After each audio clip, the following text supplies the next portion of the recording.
Look at this interior, guys. If you were a thief, wouldn't you want to steal this car? Look at this.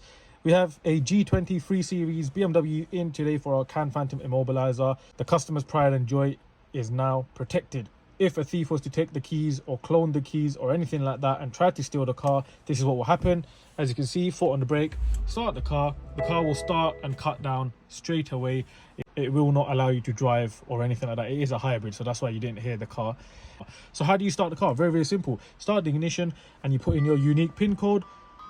For now, we're going to put in our dummy pin, which is plus, minus, plus, minus. If you see the beam will flash 2 times, that tells you the password has been accepted. Foot on the brake, and we can start the car as normal. If you want to protect your car, prices start from £400. This is the same immobiliser that Immobiliser and a lot of other YouTubers use. By the way, that isn't an error related to the Can Phantom. That's just saying that the charge is low because it's a hybrid vehicle. If you want to protect your car, get in touch today, get booked in. Numbers on the screen, give us a call. We do mobile jobs, we do fleet discounts, and we do pretty much 99% of vehicles. Get booked in today.